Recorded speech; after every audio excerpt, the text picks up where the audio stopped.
Good afternoon, dear students. How are you, my dear students? I hope you all fine, and I'm fine. Today's class, we will discuss the topic uses of hydrogen peroxide, structure of hydrogen peroxide, and hydrides and hydrogen bond. Okay. So, in the previous class, we discussed about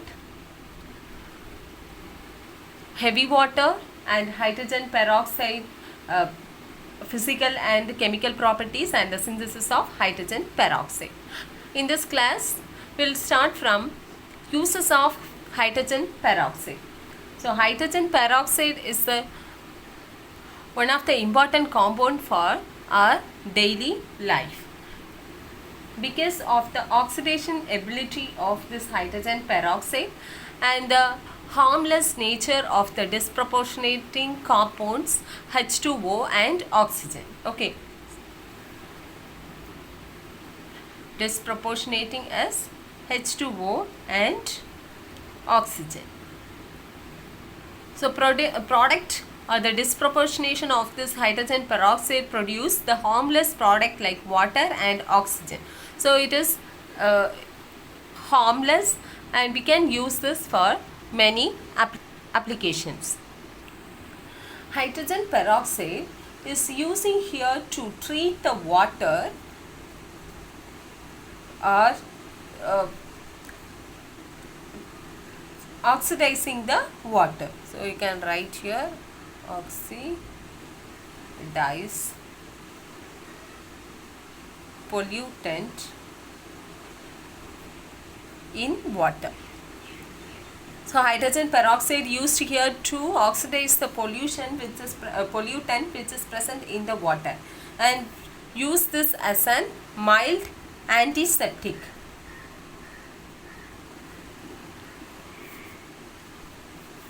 And also uses bleach in textile industries.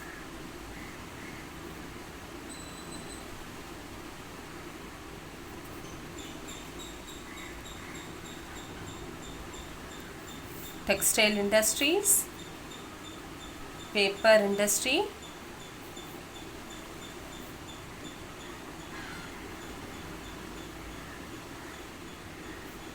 and hair care product. In also using in the hair care product. And one of the most use of this hydrogen peroxide to retaining the original color of the painting.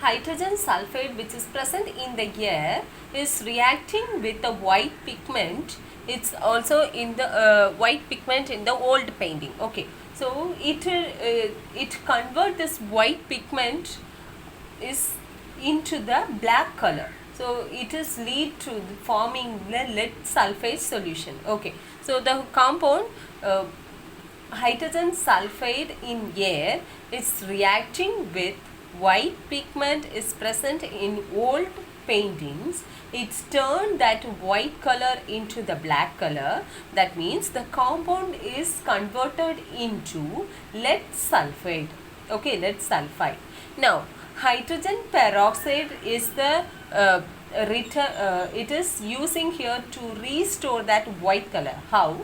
The hydrogen peroxide is oxidizing that black color. It is an oxidizing agent. We know that it is also the oxidizing and reducing agent. Here hydrogen peroxide is oxidize that black color. That means the lead sulfide into the white color. That the lead sulfide is converting into lead sulfide by treating this lead sulfide with the hydrogen peroxide to converting this lead sulfate. So it can easily restore that white color of the old painting. So white color of that old painting formula Pb3OH twice CO3 twice. Okay, so this is reacting with hydrogen sulfide which is present in the air, in the atmospheric air. Now this reaction between this white color and hydrogen sulfide, both are combined and they become black color. They produce black color. Now this become lead sulfide. Okay, and the product or the black color is lead sulfide. So we treat this lead sulfide with the hydrogen peroxide to restore this white color again in this old paintings. Treating this lead sulfide with hydrogen peroxide, it produce lead sulfate, BbSO4, lead sulfate, and 4H2O. This is one of the important use of this hydrogen peroxide. Next is structure of hydrogen peroxide. So it can exist in the gaseous base and also in the liquid base. Now this molecule is adopting the gaseous phase and also in the liquid base in skew conformation. So in gas form and also in the liquid form, it adopts skew conformation.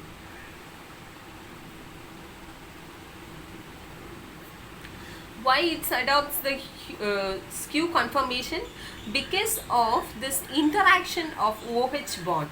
So skew conformation means it will show the structure skew formation.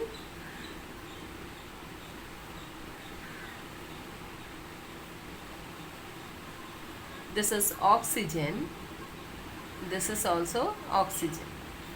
Now this first oxygen is connected with one hydrogen. Okay, this is hydrogen, this is oxygen, this is also oxygen, and this oxygen is connected with another hydrogen.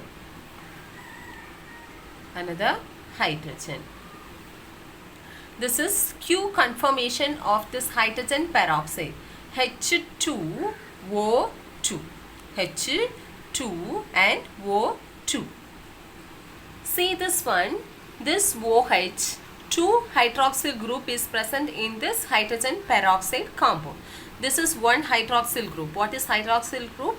OH, another OH. So we have 2 hydroxyl group, OH, OH. Okay, they are in skew conformation.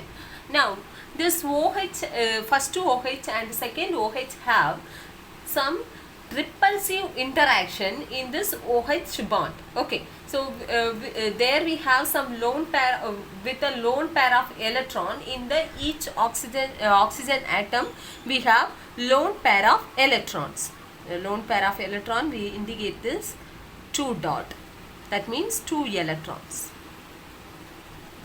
Oxygen contain 2 lone pair, each oxygen contain one lone pair of electrons. So because of the presence of this lone pair of electron and the presence of OH group in the OH bond in this hydrogen peroxide, their repulsive interaction is going on in this hydrogen peroxide. Because of this repulsive interaction of one hydroxyl group with the another hydroxyl group, it is showing that skew conformation in gaseous form and in the liquid form. H2O2 is a non-planar structure, a non-polar structure. Non-polar structure means it exists like this, OH, OH. So it's not showing any kind of electropositive or electronegative in the both the end of this compound. Okay, so both are same, so they are not showing the different symbol or the different edge of this compound. That's why we can say this hydrogen peroxide is a non-polar compound, and their molecular dimension in the gaseous phase and uh, solid base are showing in this figure. This is the molecular dimension structure for gaseous and solid base hydrogen peroxide. Now you can see this one, it's the structure is looking like partially opened book, and the angle between that two plane, it is explaining here, this is one plane and this is another plane. Okay, one plane and this is in another plane. Generally hydrogen peroxide it is existing in the skew form.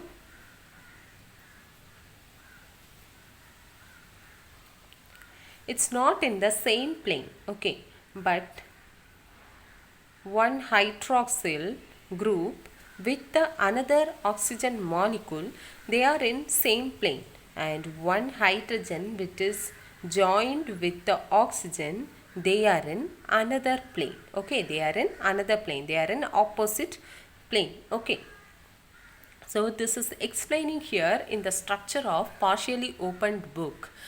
See, this is the structure for gaseous form of hydrogen peroxide. This is the structure for solid form of hydrogen peroxide. So the angle between that two plane in this gaseous form is 115.5 degree. In here the angle between these two plane are 90.2 degree. 90.2 degree. For the structure, in that center of that two plane, oxygen is placed. Okay, so oxygen bond with another oxygen. Okay, it is placed like that, and the hydrogen which is connected with that oxygen, they are in this same plane, so it is exist here, and the hydrogen which is connecting with the first oxygen, it is not in this plane, it is in the first plane. Here it is exists. So the angle between this hydrogen, this two bond between this oxygen and oxygen and oxygen bond is, it is 94.8 degree. 94.8 degree. Here you can see the same structure like the previous one in the gaseous phase hydrogen peroxide. Oxygen is placed in the center of that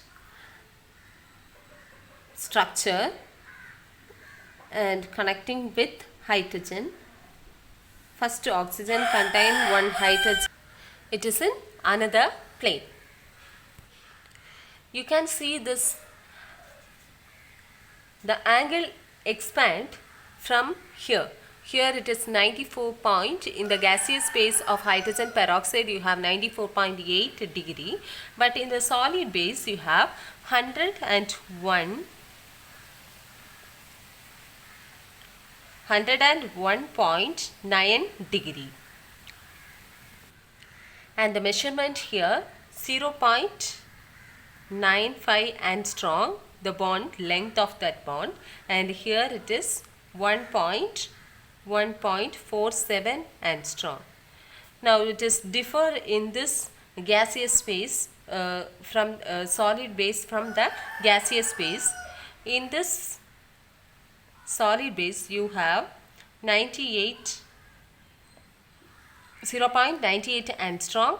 In this bond 1.46 angstrom. This is the structural explanation of hydrogen peroxide.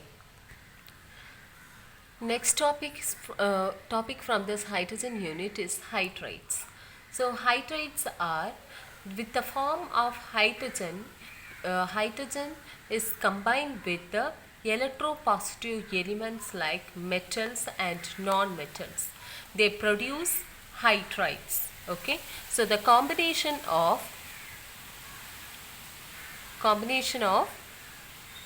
hydrogen with metals or non-metals. Metals or non-metals. They can produce the hydrides. And also it can form ternary hydrides with the two metals. Example, lithium aluminium hydride. Another example, lithium borohydride.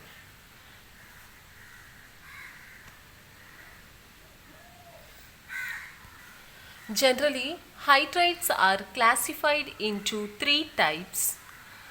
First type is ionic, second type covalent, third one metallic. First type is generally known as saline hydrides. Second type is molecular hydride. So the another name of covalent hydride is molecular hydride, and the metallic hydride is interstitial hydrides. So we have three types of classification in this hydrides. In this ionic hydrides are formed with the element in the combination of hydrogen. They are lower electronegative compounds than the hydrogen. Okay, so they can form only in the ionic one, lower electronegativity. When the elements contain or it have higher electronegativity than the hydrogen, and they form the covalent hydride. So they have higher electronegativity. The element which is combined with the hydrogen, that element have higher electronegative one, then that can form the covalent hydride. Then the element hydrogen is combined with the element which contain lower electronegativity, they can form only the ionic hydrides. So the first type, ionic hydride or saline hydrides, are composed with the electropositive compounds like the electropositive compounds, mainly the electropositive compound in our modern periodic table, they are alkali metals and alkaline earth metals. But here we have some except case in this alkali and alkaline earth metals, beryllium and magnesium. Both are except case in the ionic form. They can't form the ionic compounds with the combination of hydrogens. Here the formation of ionic hydride mainly by the transformation of electron from metal to hydrogen atom. So the hydrogen atom is behaving here as an acceptor from the acceptor of electron from the reacting metals or reacting active metals or reacting electropositive metals like alkali and alkaline earth metals. They can form the compound in this reaction about 400 degree Celsius. So that can form this 400 degree Celsius in the reaction condition. Generally they are salt like compound, high melting, they have the physical properties like salt like structure and high melting point. White crystalline solids like hydride can form with the combination of metal cations like alkali and alkaline earth metals with the hydrides. For example of the formation of hydride, 2 lithium combined with 1 molecule of hydrogen, they produce 2 lithium hydride. So this is the formation of hydride. And second one example, calcium, 2 moles of calcium is combined with 1 molecule of hydrogen, they produce 2CaH.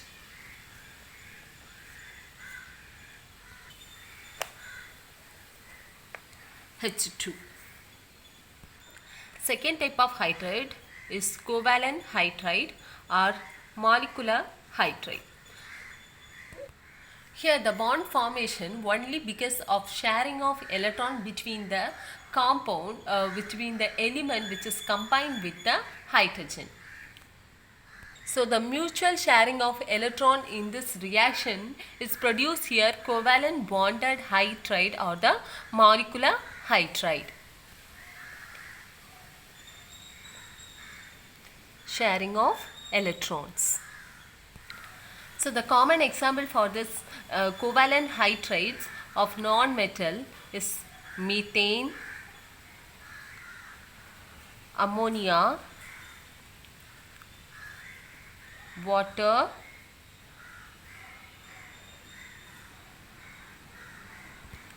and hydrogen chloride, that means hydrochloric acid. This covalent hydride further classifying into three types.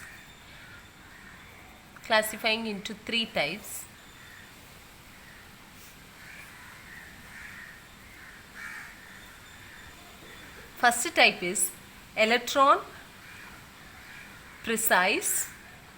Second type electron deficient. Electron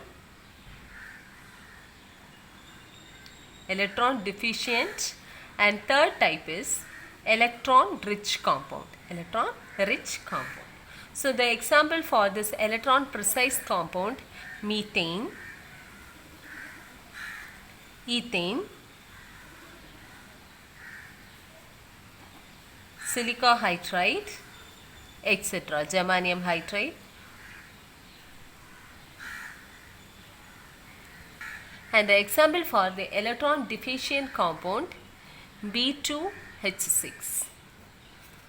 And for electron rich compound, ammonia and water.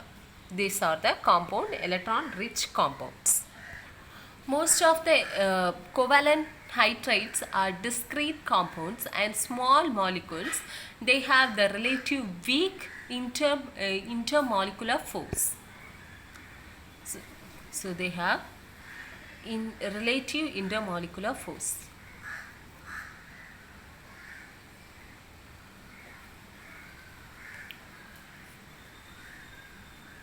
Relative intermolecular force.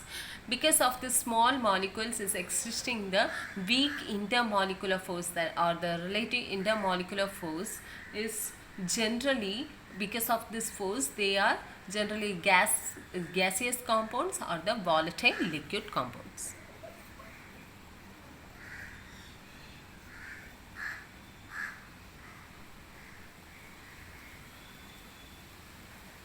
Volatile liquids. Next case, the third type of hydride, metallic hydride or interstitial hydrides. It is obtained only because of the hydrogenation of metals.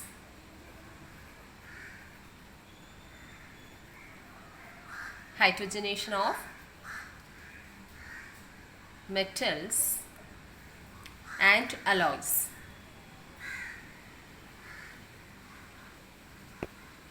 Here in the process of hydrogenation of metals and alloys, the hydrogen is this hydrogen which is reacting with this metals and alloy, it is occupies only the interstitial site or the void of that metal. The space of the metal it is occupied. So that's because of this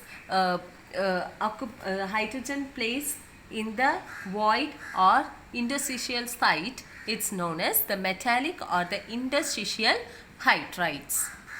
In this metals, the metallic hydrides, their character are similar with, or their properties are similar with their parent metal, which is reacting with the hydrogen. So they are non-stoichiometric one, and they have variable compositions like titanium hydride. So titanium hydride range, it is not under the stoichiometric, so it can vary from 1.5 to 1.8. And for the palladium hydride, this is also one hydride, metallic hydride or the void hydride or interstitial hydride. They have some range. It is not undergo the stoichiometric one, but it is in the non-stoichiometric composition. So the variation are in the palladium hydrides 0.6 to 0.8 range. They are light compounds. Metallic hydrides are light compounds. They are inexpensive compound. They are thermally unstable. Thermally unstable.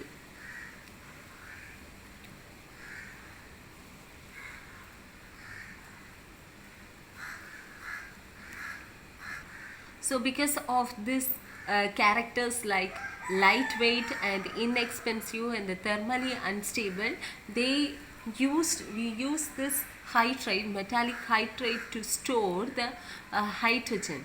So this is one of the application of this metallic hydride. And in this metallic hydride also we have some exception case in the electropositive metals or some other metals. Electropositive metals and some other metals can form the stoichiometric compounds, not given the range like this, but they can the definite compounds like MH and MH2, that means metal hydrogen, okay. So they can form the compound like this.